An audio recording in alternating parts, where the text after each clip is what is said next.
Il y a 12 000 ans, à la fin de la dernière période glaciaire, des hommes s'aventuraient déjà au cœur des Alpes. Comment s'y prenaient-ils pour accéder à des cols aussi élevés, si difficiles d'accès, même en été? Et que cherchaient-ils là-haut, où plus aucun arbre ne pouvait pousser? Il y a encore 30 ans, les scientifiques considéraient les Alpes comme une frontière de roches et de glace infranchissable avant l'époque romaine, et qui avait divisé le continent pendant des millénaires. Mais dans les années 1990, d'incroyables trouvailles ont révolutionné l'idée que l'on se faisait du peuplement des zones de haute montagne.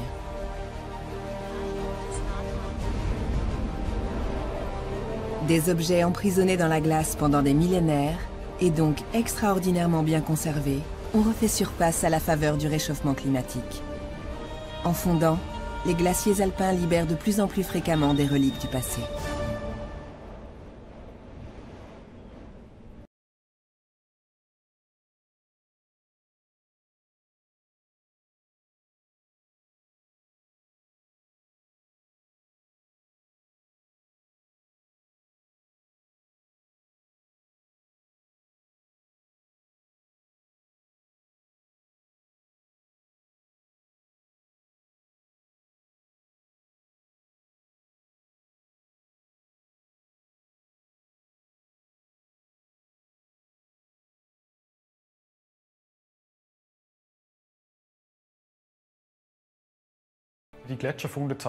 Les trouvailles qui ont été faites sur les glaciers montrent bien que l'homme s'est risqué très tôt à de hautes altitudes et qu'il a déployé de gros efforts pour cela. Par chance, il a laissé quelques traces de son passage.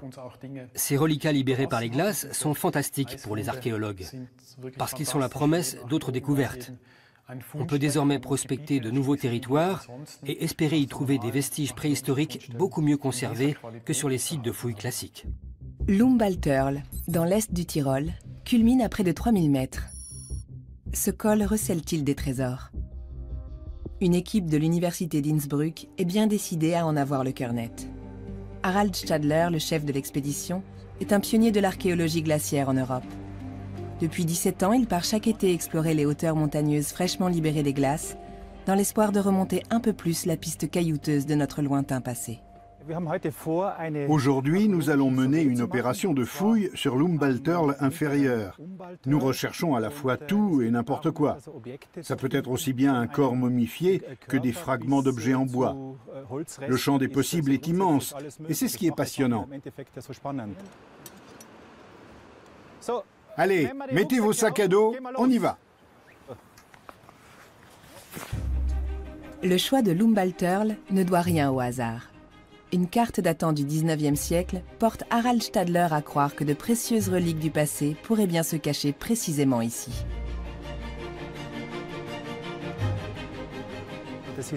C'est un itinéraire qui a été beaucoup emprunté au Moyen-Âge et au début de l'ère moderne. Nous avons donc tout lieu de penser qu'il l'a également été à la préhistoire. L'archéologie glaciaire a longtemps été tributaire de découvertes fortuites dont le mérite revenait principalement aux randonneurs. Pour mettre fin à cette dépendance, Harald Stadler a délimité un certain nombre d'aires géographiques particulièrement propices aux fouilles. L'Umbalterl est l'un de ces points chauds. 50 ans en arrière, il y avait encore de la glace là où nous nous trouvons. La langue glaciaire s'étendait bien plus bas encore. Une grande partie a fondu, même plus haut, et le phénomène s'accélère. Ce n'est pas tout à fait une bonne nouvelle d'un point de vue climatique, mais pour l'archéologie, c'est une aubaine.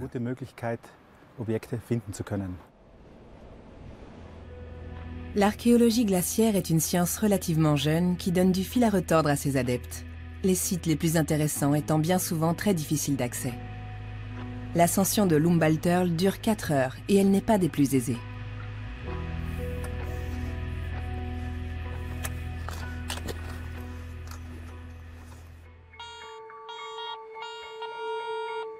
Pour détecter d'éventuels objets métalliques, les archéologues ont recours à des détecteurs de métaux. En revanche, pour les matériaux organiques, os, cuir ou bois, ils n'ont que leurs yeux. Ils ont tout au plus 3 heures devant eux s'ils veulent être rentrés au refuge avant la tombée de la nuit. Les glaciers sont d'inépuisables trésors d'archives naturelles. Car la glace n'emprisonne pas seulement des objets, elle piège aussi de minuscules particules de poussière, de gaz ou de composés organiques.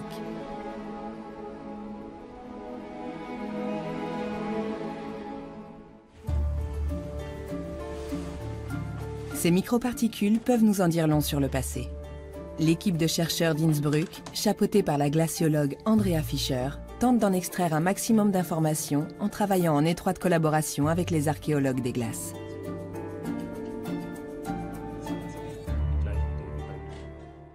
Nous trouvons beaucoup de substances transportées par le vent. Du sable du désert, du pollen, ça peut aussi être de la cendre. Les polluants atmosphériques sont eux aussi conservés dans les glaces éternelles. Les retombées des essais nucléaires, par exemple, et toutes sortes de traces de l'activité de l'homme dans les Alpes, elles aussi véhiculées par le vent. Et pour finir, la glace elle-même fait office d'archive climatique. À l'instar des anneaux de croissance des arbres, chacune des couches de glace délivre des informations sur les années écoulées. La température, les précipitations. Mais cette immense réserve d'archives naturelles est en danger. Les couches de glace les plus intéressantes sont celles qui n'ont pas bougé depuis des millénaires. Elles ne font que quelques mètres d'épaisseur et pourraient bien appartenir au passé d'ici quelques décennies. Nous observons des taux de fonte de plus d'1 mètre par an dans les zones les plus hautes. Il est donc grand temps de tirer la sonnette d'alarme. Si nous voulons exploiter ces archives, nous devons faire des stocks d'échantillons dès maintenant et commencer tout de suite à les analyser. La Stubaital, une vallée entourée de glaciers, dans le Tyrol autrichien, est l'un des sites glaciaires les plus fouillés des Alpes. Andrea Fischer observe depuis 16 ans l'évolution de ces géants de glace. Aujourd'hui, les glaciologues veulent y prélever des échantillons de glace. Juste en dessous du sommet se trouve l'entrée d'une grotte. C'est ici, sous la langue glaciaire, que se trouve la glace la plus ancienne.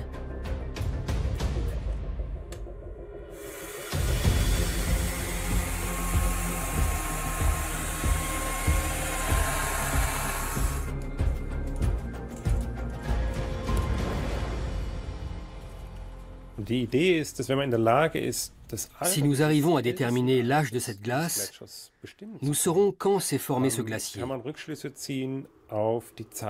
Et du même coup, à quel moment cette région a été pour la dernière fois exempte de glace.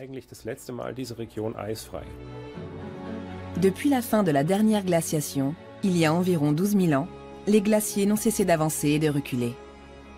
Il est probable que les hommes préhistoriques aient profité des périodes où les montagnes n'étaient plus prises dans les glaces pour conquérir des altitudes toujours plus élevées.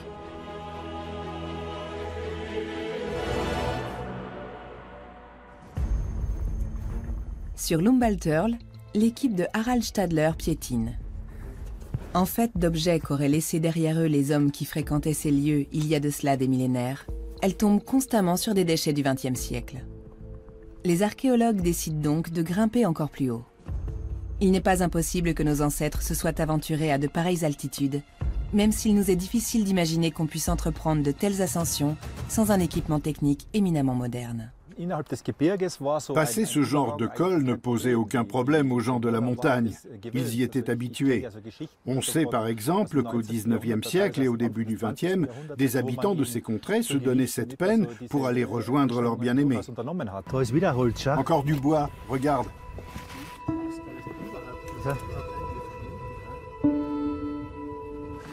C'est plein de charbon de bois là-dedans. Des hommes ont dû faire du feu ici. Ce col serait-il bel et bien un nouveau haut lieu de la recherche archéologique?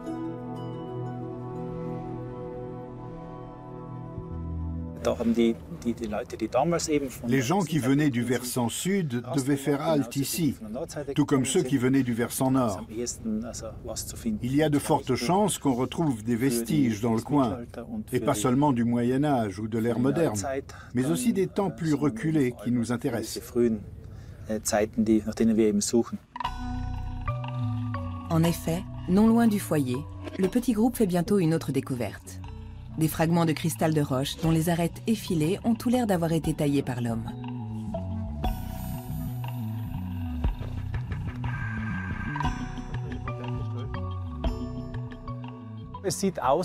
Il semblerait que nous ayons déniché un site tout en haut du col où l'on a fabriqué des outils en cristal de roche. Ce serait intéressant parce que ça voudrait dire qu'il a été fréquenté au Mésolithique, donc à l'âge moyen de la pierre, avant le néolithique. Autrement dit, des hommes seraient déjà venus ici il y a environ 10 000 ans pour exploiter le cristal de roche ou pour se rendre de Lumbaltal dans le Tyrol oriental à la vallée Aurina dans le Tyrol du Sud. Les archéologues débusquent d'autres objets qui étaient encore pris dans la glace il y a 2 ans. Comment ces petits morceaux de bois sont-ils arrivés là, près de 1000 mètres au-dessus de la limite des arbres?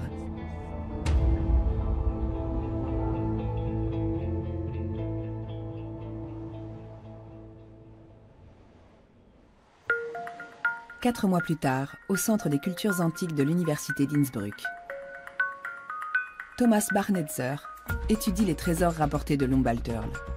Une chose est sûre, à 3000 mètres, aucun arbre ne pousse. Si ces morceaux de bois étaient là-haut, c'est donc que des hommes les y avaient apportés. Ces bouts de bois sont fascinants. Tout indique qu'ils ont été travaillés avec des outils. Certains présentent des traces de carbonisation aux extrémités. Ils ont donc été au contact du feu. On ne trouve pas cela tous les jours à 2850 mètres d'altitude. Il serait intéressant de connaître leur âge. Une analyse au carbone 14 devrait permettre de le déterminer avec quasi-certitude.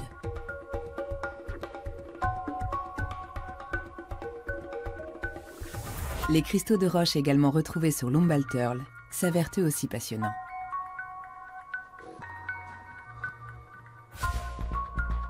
Thomas Barnetzer les examine au microscope.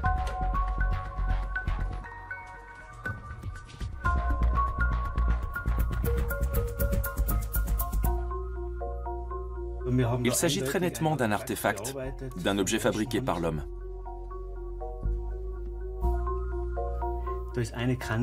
Cette arête comporte une encoche qui a été faite volontairement. Pour cela, il a probablement fallu utiliser une petite pierre ou une pointe en corne.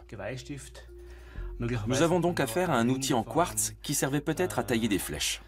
Il y a tout un éventail de possibilités. Ces traces de travail artisanal confirment la théorie de Harald Stadler. Des hommes fréquentaient indubitablement ces lieux il y a 10 000 ans. Mais que pouvaient-ils bien chercher à presque 3000 mètres d'altitude? Il se pourrait qu'ils soient allés là-haut, précisément pour chercher des gisements de cristal de roche et les exploiter.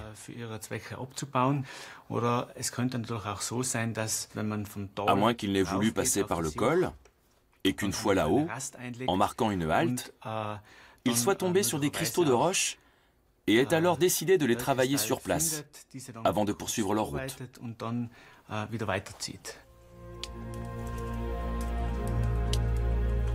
De nombreux indices tentent à prouver que nos ancêtres utilisaient ces minéraux pour se fabriquer des outils et des armes, notamment pour la chasse. Ils devaient grimper là-haut durant les mois d'été, après la fonte des neiges, en quête de ces précieux cristaux.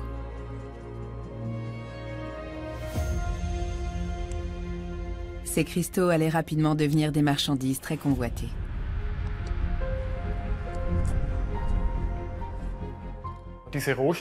Ces matières premières étaient d'autant plus précieuses qu'on ne les trouvait pas ailleurs. Les hommes se sont probablement mis très tôt en quête de ce genre de matériaux. Et c'est comme ça qu'ils ont exploré ces paysages alpins. Souvenons-nous que pendant longtemps, nos ancêtres ont vécu sans métal. Les pierres dures, comme le silex ou le cristal de roche, étaient donc de la plus grande utilité et par conséquent de véritables richesses. Ces découvertes permettent aux chercheurs de compléter peu à peu le grand puzzle de la préhistoire. Les dernières en date portent à croire qu'il y a 10 à 12 000 ans, des hommes ont traversé les Alpes en empruntant des itinéraires spécifiques pour dénicher des cristaux de roche. Mais ce n'est pas là la seule raison qui ait pu inciter les hommes à s'aventurer en haute montagne. 7000 ans plus tard, tout au plus, ces altitudes ont été sillonnées par les chasseurs. C'est en tout cas ce que laisse supposer la trouvaille la plus spectaculaire qu'on ait faite sur les glaciers à ce jour.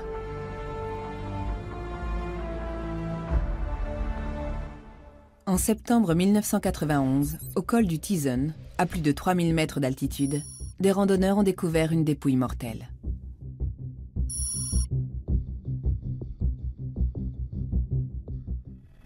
Le corps est parfaitement conservé. Extirpé de la glace sans trop de précautions, il est examiné à l'université d'Innsbruck. Les conclusions des scientifiques font sensation. Cet homme piégé dans les glaces, qui sera pas... Ötzi est la star de l'archéologie alpine. Telle une capsule temporelle qui aurait refait surface, il est la preuve irréfutable que des hommes ont très tôt exploré des altitudes impressionnantes et qu'ils étaient déjà bien équipés. En analysant son appareil digestif, nous avons pu voir ce qu'Ötzi a mangé pendant ces dernières heures, à savoir de la viande de bouquetin, mais aussi un aliment à base de céréales, peut-être un morceau de pain ou une bouillie. Comment est mort Ötzi? La question est longtemps restée sans réponse, jusqu'à ce qu'en 2001, à la lumière d'une tomographie par ordinateur, des chercheurs découvrent une pointe de flèche dans l'épaule de la dépouille. L'homme des glaces aurait été tué par derrière.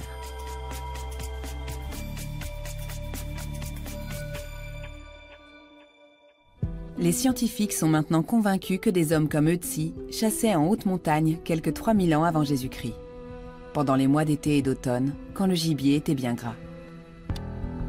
Ils devaient suivre les bouquetins, chamois et autres petits animaux des montagnes jusqu'à des altitudes très élevées pour nourrir leur famille.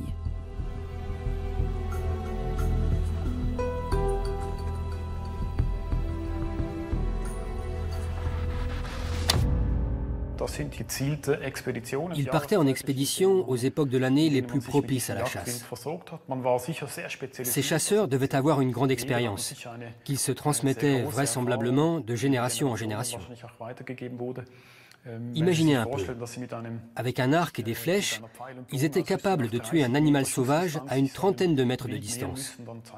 Cela témoigne de connaissances et d'un savoir-faire impressionnant.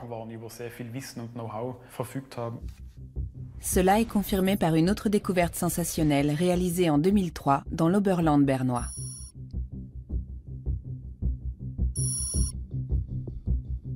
À 2756 mètres d'altitude, les glaces du col du Schniede ont libéré une jambe de pantalon en cuir, un carquois en écorce de bouleau et plusieurs flèches, le tout vieux de plus de 5000 ans. C'est une randonneuse du nom d'Ursula Leuenberger qui est tombée dessus par hasard.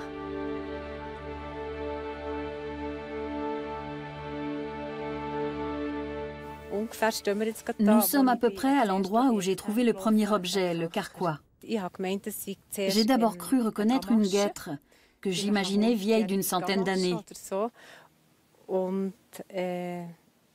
Mais dans le doute, je l'ai emportée avec le reste au musée d'histoire naturelle de Berne. Ces trouvailles reposent désormais dans les immenses archives souterraines du service archéologie du Muséum bernois, dans de parfaites conditions climatiques de conservation et qui plus est, sous vide. La fonte des glaciers fait réapparaître tant de vestiges chaque année que les scientifiques peinent à suivre la cadence.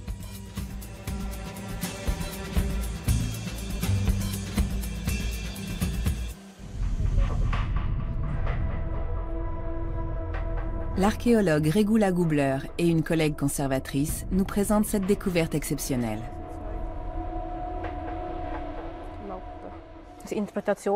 Selon notre interprétation, la personne portait un pagne retenu par une ceinture à laquelle étaient également accrochées, avec des bandelettes, des jambes de pantalon comme celle-ci. On remarque des petites pièces cousues ici et là qui indiquent que le vêtement a été rapiécé et donc beaucoup porté.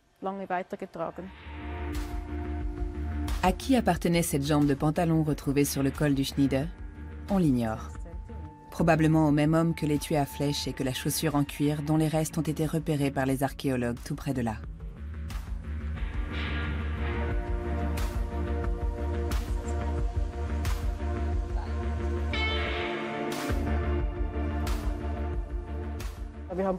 Nous n'avions presque rien retrouvé en rapport avec des chaussures de l'âge du bronze ou du néolithique. D'où l'importance de cette découverte, car jusque-là, nous ignorions presque tout sur la façon dont les gens pouvaient bien se vêtir et se chausser pour traverser les Alpes. Cette chaussure préhistorique portée en haute montagne a fait l'objet d'une reconstitution. Voilà à quoi elle a pu ressembler.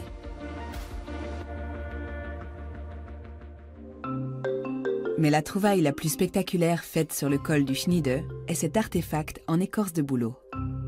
Il a été remis à un laboratoire de Constance peu de temps après sa découverte en 2003. Quand les chercheurs l'ont radiographié, ils ont découvert qu'il renfermait une pointe de flèche. La restauratrice Inka Pothast doit tâcher de l'extirper sans abîmer ce qui s'avère être un carquois. J'essaie de passer entre les couches pour parvenir précautionneusement jusqu'à la pointe.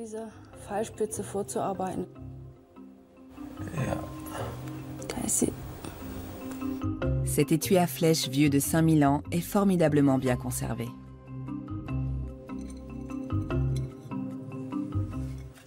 Cette pointe est en silex, et ce qu'elle a de spécial à mes yeux de restauratrice, c'est qu'elle est vraiment très bien aiguisée, autant que la lame d'un couteau. C'est assez rare. En principe, les objets que l'on retrouve sur les sites de fouilles sont abîmés par le sable ou les cailloux. Mais dans ce carquois, cette pointe-là a traversé les millénaires bien à l'abri. Elle n'a pas subi la moindre détérioration. On l'a ressortie du carquois exactement dans l'état où elle y est entrée. En 2005, Inka Pothast découvre une deuxième pointe de flèche. Mais comment se fait-il qu'un homme ait laissé des objets aussi précieux derrière lui, à presque 3000 mètres d'altitude? Que lui est-il arrivé? La question continue à intriguer les chercheurs. Pourquoi un étui à flèche a-t-il été abandonné là-haut, de même qu'une jambe de pantalon de la même époque? Une jambe de pantalon, on ne la laisse pas traîner comme ça. Dans ce cas, son corps a-t-il été redescendu dans la vallée par ses proches? Ou est-il emprisonné dans le peu de glace qu'il reste là-haut? On aimerait le croire, mais c'est assez peu probable. Pour découvrir comment les gens chassaient il y a 5000 ans et comment ils fabriquaient leurs armes, les archéologues bernois collaborent avec des spécialistes des 4 coins de l'Europe.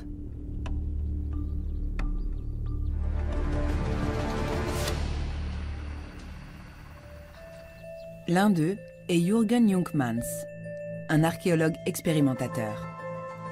Il s'est spécialisé dans la reconstitution d'arcs et de carquois préhistoriques. Chercher la matière première adéquate est déjà tout un art.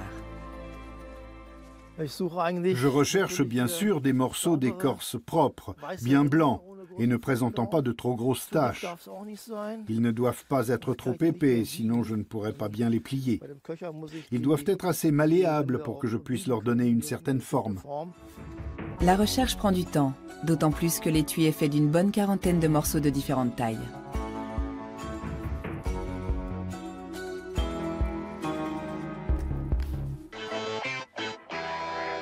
Mais le jeu en vaut la chandelle, car le travail de Jürgen Jungmanns fournira une importante pièce du puzzle archéologique. Ces expériences empiriques permettront de vérifier les hypothèses théoriques de ses collègues. J'avais très envie de comprendre comment ça fonctionnait, comment on fabriquait ce genre d'objet, comment on utilisait les matériaux. Et pour ça, je voulais essayer d'en fabriquer un moi-même. La théorie n'est jamais que de la théorie. On décrète beaucoup de choses, mais souvent, si seulement les gens qui théorisent prenaient la peine de réaliser les objets qu'ils imaginent, ils se rendraient compte, avant même d'en parler, que certaines de leurs affirmations sont totalement ineptes. Comment les hommes qui vivaient ici il y a 5000 ans ont-ils pu fabriquer un étui aussi complexe? Pour le savoir, Jürgen Jungmanns essaie de le reconstituer en utilisant des outils préhistoriques comme des aiguilles en os. Il teste plusieurs méthodes et techniques et remarque entre autres que si le côté brun de l'écorce de bouleau est à l'extérieur, c'est parce qu'il est plus robuste que le côté blanc. D'ailleurs, il ne s'étonne pas que nos ancêtres aient utilisé du bouleau, car c'est un bois étanche et très léger. En revanche, on continue à s'interroger sur l'utilité de ce genre d'étui.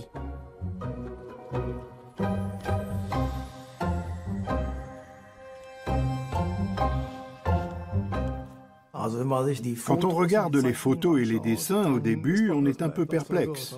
On se demande pourquoi les gens ont ressenti le besoin de mettre leur arc dans un étui. J'ai d'abord pensé que ça n'avait pas de sens, puisque je n'en voyais pas la nécessité. Mais à force d'y réfléchir, j'ai compris.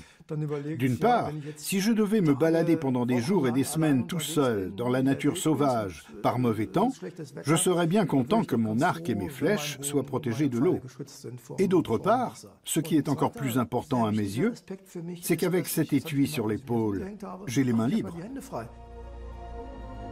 Avantage considérable, puisque 3000 ans avant Jésus-Christ, tout comme aujourd'hui, on avait besoin de ses mains pour escalader ces pentes abruptes.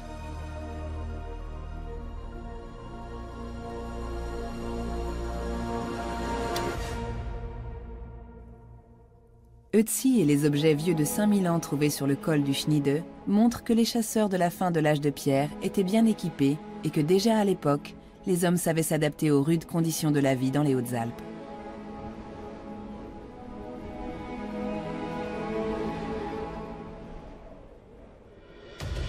Quelques siècles plus tard, ces régions d'altitude ne sont plus seulement fréquentées par les chasseurs-cueilleurs. En 2200 avant notre ère, des sociétés agraires s'installent dans les régions alpines. Or, en ce début d'âge du bronze, les Alpes sont encore densément boisées jusqu'à 2400 mètres d'altitude.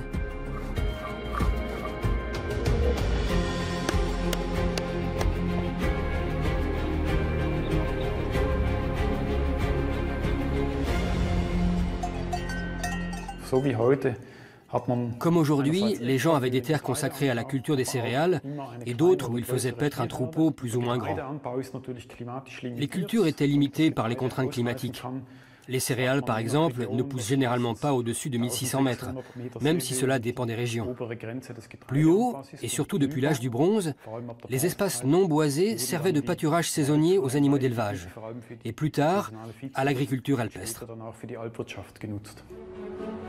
Que les archéologues retrouvent des vestiges à la lisière des glaciers relève presque du miracle.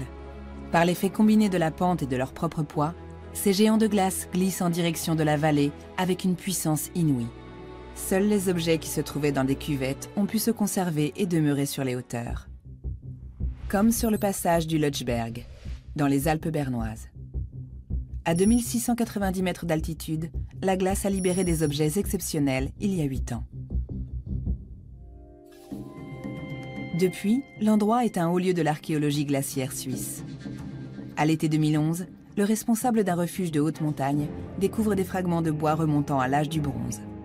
Un an plus tard, des archéologues venus fouiller les environs tombent sur une mystérieuse boîte vieille d'environ 4500 ans.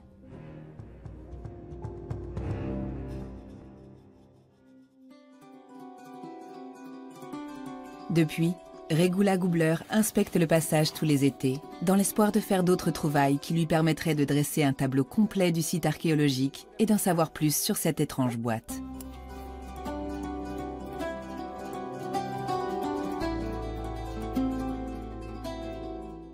Aujourd'hui, nous montons voir dans quel état est le site. Pour cela, nous sommes assez de deux. Deux étant un minimum, car grimper seul là-haut serait trop dangereux. On ne peut rien prévoir à l'avance. On ne sait jamais si on va trouver quelque chose. Il faut voir sur place. Et si on fait une découverte de taille, on peut toujours appeler du renfort. Cette pénible ascension n'était sans doute pas une si rude épreuve pour les hommes d'il y a 4500 ans. Leur vie se déroulait principalement dans la nature sauvage. Ils étaient donc habitués à ce genre d'effort physique.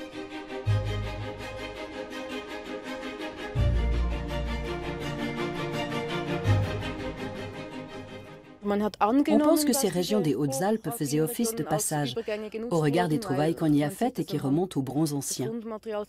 On sait qu'il y a eu des échanges entre le Valais et l'Oberland bernois et entre le Zéland et le plateau suisse. Les objets retrouvés le montrent clairement. Les bijoux, par exemple. Ils font apparaître des itinéraires bien précis. Regarde. Oh, il y a un trou. Oui. Merveilleux. Ça a été coupé. En effet. Des deux côtés. Oui. Belle trouvaille. À cette altitude, 500 mètres au-dessus de la limite des arbres, chaque pièce de bois est d'autant plus intéressante qu'elle a nécessairement été transportée par l'homme. Ce n'est que grâce à la glace que cette matière organique a pu traverser les millénaires en se conservant aussi bien.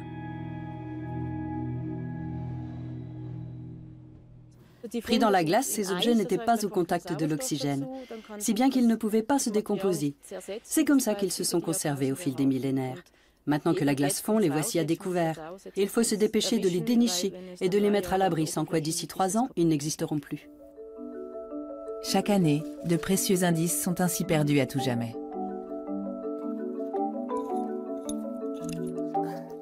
Regarde, il y en a plein d'autres. Tous ces morceaux de bois semblent confirmer l'hypothèse de l'ère de repos. Ces 9 nouvelles pièces de puzzle remontant à l'âge du bronze permettront-elles d'élucider le mystère de la boîte en bois? Après les découvertes de 2011, quand on est revenu fouiller les lieux en 2012, on a trouvé d'autres fragments d'arc. Une corde d'arc, divers morceaux de bois, des restes de cuir, le tout datant de l'âge du bronze. La boîte de 20 cm de diamètre pour 6 cm de haut a été retrouvée ici aussi, sur le passage du Lötschberg. Elle était à l'envers et à l'intérieur, il y avait encore des restes de son contenu, sous la forme d'une motte noire. Le contenu de la boîte étant mélangé à de la terre, les chercheurs ont prélevé tout le bloc.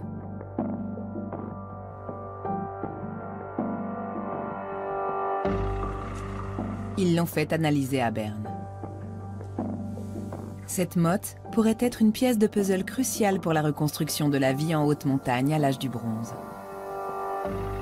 Les scientifiques espèrent y retrouver le couvercle et le contenu de la boîte.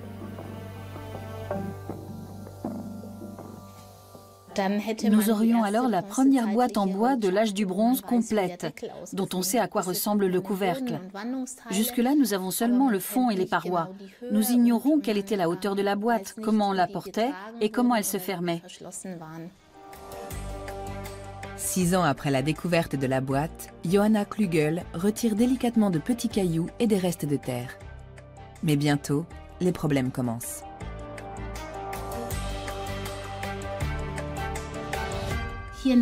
Dans cette zone-là, il y a des fibres de matière organique, des fibres libériennes. Elles sont emprisonnées à l'intérieur de ce bloc de terre dont je ne vois que la surface à l'œil nu. Mais je voudrais bien avoir une image 3D de la structure interne. La relique est trop fragile pour un examen manuel plus approfondi. L'analyse va donc se poursuivre par ordinateur. Une tomographie permettra de scruter l'intérieur de la motte.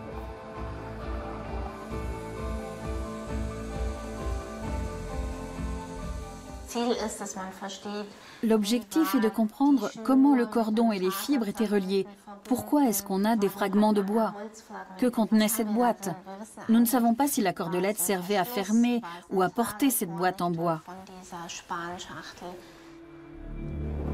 Johanna Klügel espère trouver des réponses à l'Institut Paul Scherrer de Villigen, près de Zurich. Une station d'imagerie par neutrons et rayons X doit radiographier la motte de terre préhistorique. 6 heures durant, l'appareil réalise des images de fines coupes de la motte de terre qui seront plus tard juxtaposées pour obtenir une maquette numérique 3D.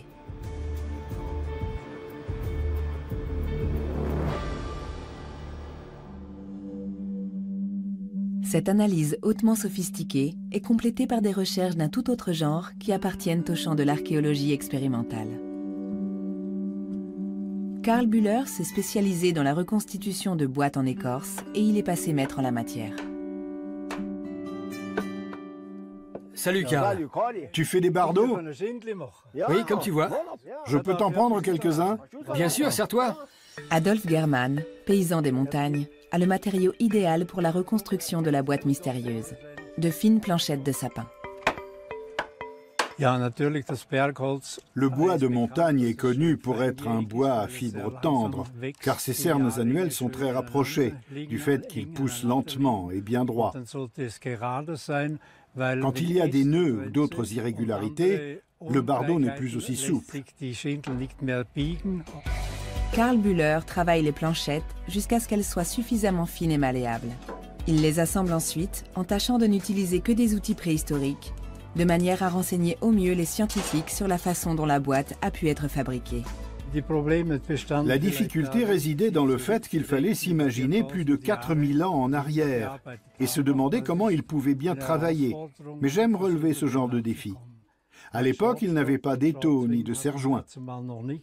Pour courber les planchettes de bois, Karl Bühler doit les passer à la vapeur dans cette chaudière. La reconstitution s'avère plus ardue qu'il ne l'avait imaginé. Comment les hommes de l'âge du bronze ont-ils bien pu s'y prendre? Il ne se l'explique pas. En attendant, il tente de donner la forme adéquate aux lamelles de bois à l'aide d'un moule. Je me suis dit qu'ils avaient forcément utilisé un moule, un tronc d'arbre par exemple. Il fallait jouer avec les diamètres pour que le couvercle soit un peu plus large que la partie inférieure.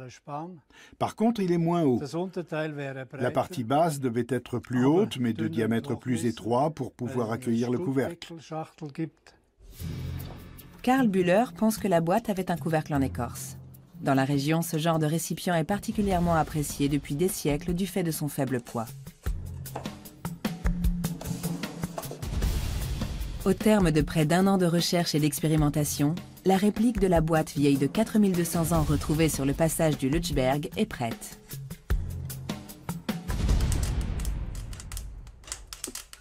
Je suis époustouflé de voir ce que ces hommes ont réussi à fabriquer. On savait qu'ils confectionnaient des boîtes en écorce de bouleau,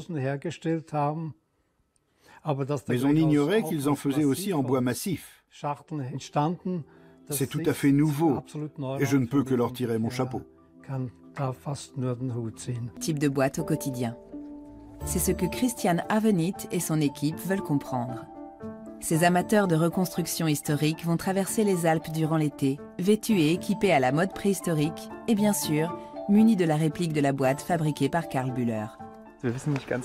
Nous ne savons pas exactement quelle était sa fonction. Nous voulons la tester. À quoi était-elle censée servir? Nous avons essayé de la maintenir fermée avec des lanières en cuir, comme le suggèrent les fibres naturelles qui ont été retrouvées. De fait, il y a du jeu entre le couvercle et la partie basse. Et sans ces courroies, la boîte s'ouvrirait trop facilement dans un sac à dos, ce qui n'est pas souhaitable.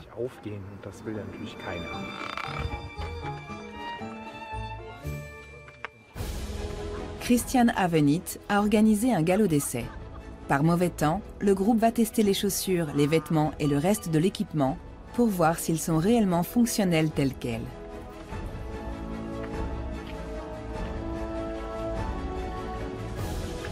Tout doit être aussi fidèle que possible à l'époque considérée, y compris les haltes.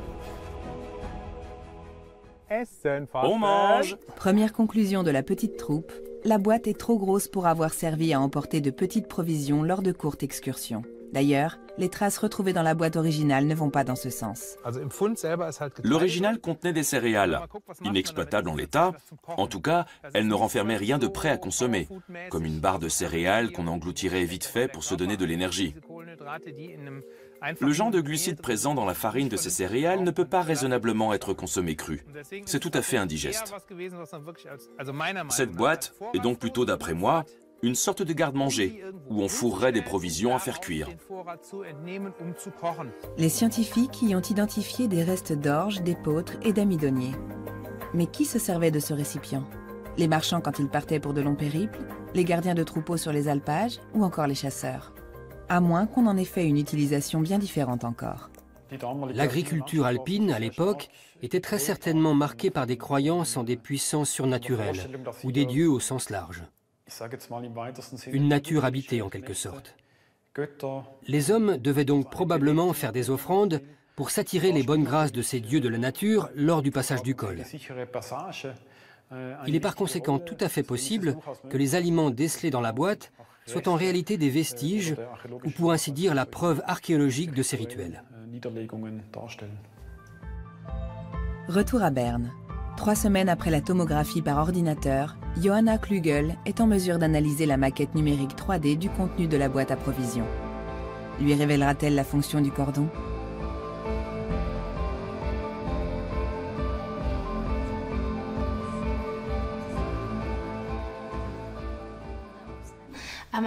On voit que la cordelette est enroulée sur elle-même à l'extrémité. Les fibres libériennes forment une pelote. La grande question est pourquoi? À quoi est-ce que ça pouvait bien servir? Est-ce que ça faisait partie du système de fermeture de la boîte en bois? Ou pas? La boîte libérée par les glaces conserve une grande part de mystère. Et l'analyse de l'image en 3 dimensions pose de nouvelles questions, car Johanna Klügel y fait une découverte surprenante.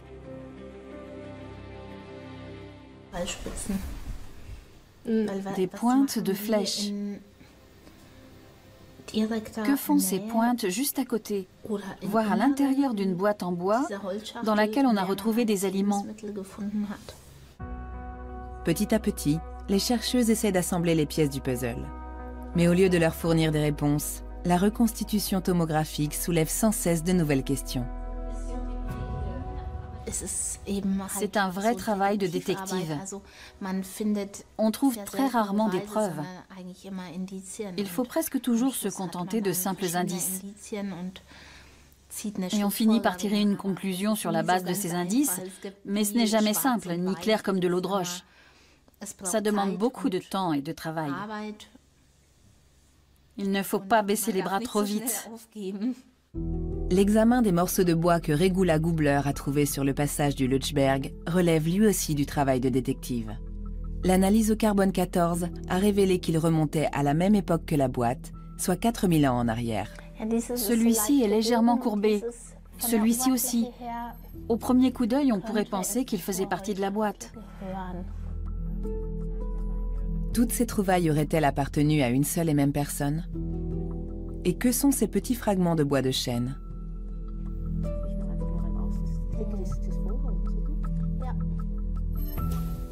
Ce ne sont pas des branches, mais du bois massif. Ces fragments ont été taillés dans un gros morceau de bois. Les petits bouts de bois affichent des points de pression, ce qui porte à croire qu'ils faisaient partie d'une structure de portage.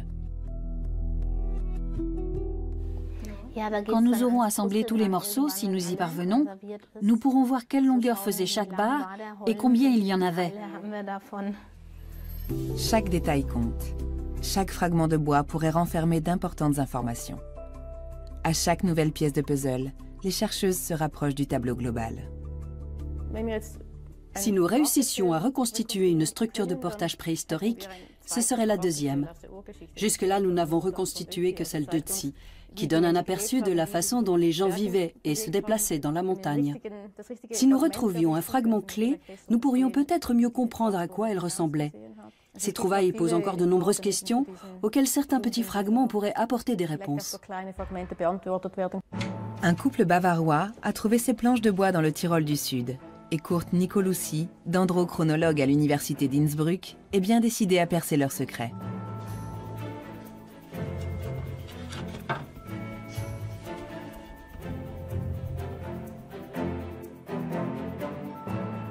Le passage est situé à environ 3000 mètres d'altitude. Il est très exposé. Et nous avons là des bardeaux relativement grands. Ils font jusqu'à 2 mètres de long. Nous pensons qu'il pourrait s'agir des restes d'une cabane. Quel âge aurait donc cette cabane? Une question clé qui doit trouver une réponse au laboratoire de dendrochronologie, où on compte les cernes du bois et les analyse en les comparant à ceux de leur base de données pour déterminer l'âge exact des pièces de bois retrouvées.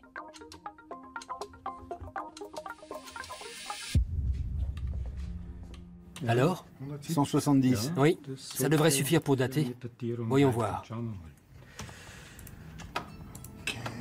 D'accord, je vais faire comme ça.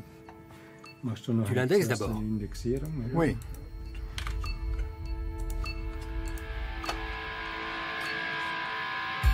Ah, regarde. Statistiquement parlant, c'est très bien. 1230 avant Jésus-Christ, c'est ça? Donc ça remonte à plus d'un millénaire avant notre ère. Super. À l'âge du bronze. Une découverte extraordinaire. Manifestement, ces pièces de bois ont appartenu au plus vieux refuge de haute montagne connu à ce jour dans les Alpes.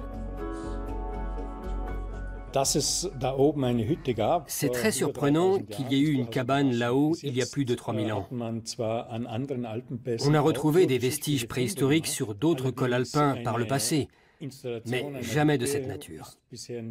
Les bardeaux du Langrubjoch sont donc tout à fait uniques.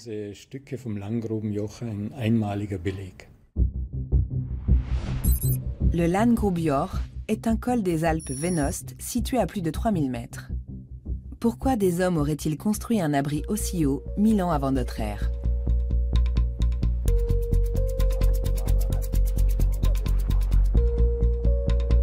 Une équipe d'archéologues spécialisés dans la haute montagne veut tenter de le comprendre.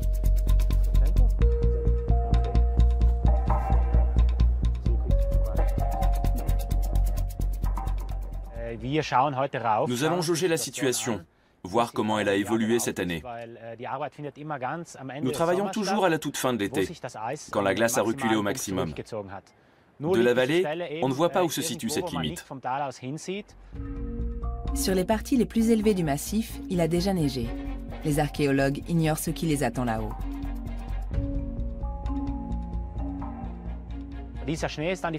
La neige a-t-elle fondu dans les zones ombragées ou est-ce qu'elle repose toujours dans les cuvettes qui nous intéressent? C'est la grande question. Ces dernières années, l'archéologie glaciaire a connu un essor considérable. Les experts savent désormais quel type de terrain se prête le mieux à la recherche de vestiges préhistoriques. Le Landgrubjord comporte lui aussi une cuvette naturelle d'un grand intérêt pour les chercheurs. Elle devait permettre aux hommes de l'âge du bronze de se protéger du vent et des intempéries.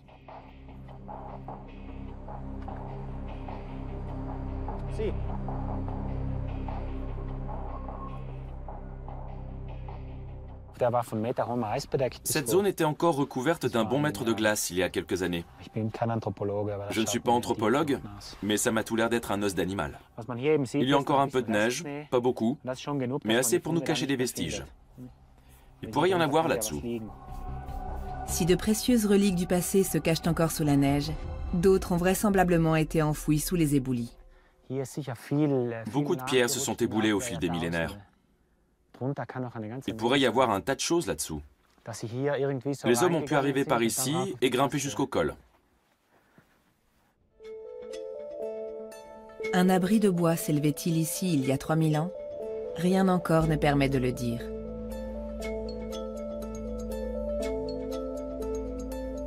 Les deux hommes continuent à fouiller minutieusement le périmètre pour tenter de dénicher quelques indices supplémentaires.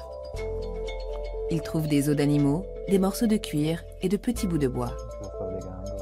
Faut-il en conclure que les hommes qui fréquentaient ces altitudes possédaient des animaux domestiques, d'élevage ou de compagnie?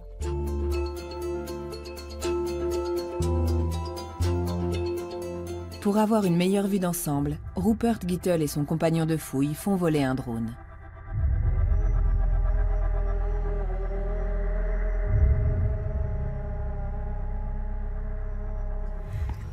Nous allons prendre des clichés depuis le ciel. Le drone va photographier la zone par secteur en faisant en sorte que les prises de vue se chevauchent largement pour être sûr de ne rien manquer. Nous avons aussi des marqueurs au sol qui serviront à l'étalonnage. Un logiciel va exploiter ces clichés et en tirer une orthophoto, c'est-à-dire une vue d'ensemble à échelle constante. Dans le même temps, il produira une maquette numérique à haute résolution de la cuvette. Sur cette maquette, ils reporteront plus tard tous les emplacements où ils ont trouvé des objets pour analyser les liens éventuels entre eux et interpréter les traces de changements qui ont pu survenir à la surface. Après 4 heures d'examen scrupuleux des lieux, les deux hommes plient bagages pour redescendre dans la vallée avant la nuit. S'ils n'ont pas découvert de nouveaux indices renvoyant à l'existence d'une hutte, l'expédition a malgré tout été un succès. J'étais sceptique, mais bon, nous avons quand même avancé un peu. C'est un lieu de fouille important. Il faut continuer à l'explorer. Nous savons qu'à l'âge du bronze, des hommes transhumaient déjà avec leurs troupeaux d'une vallée à l'autre en franchissant des cols de haute altitude. Sont-ils passés par le Landgrubjord? Le traitement et l'étude des vestiges découverts sur les glaciers prendront des années. Apporteront-ils aux chercheurs autant de réponses qu'ils le souhaiteraient? Il ne reste plus qu'à espérer que des méthodes d'analyse toujours plus perfectionnées permettront de leur arracher un maximum d'informations.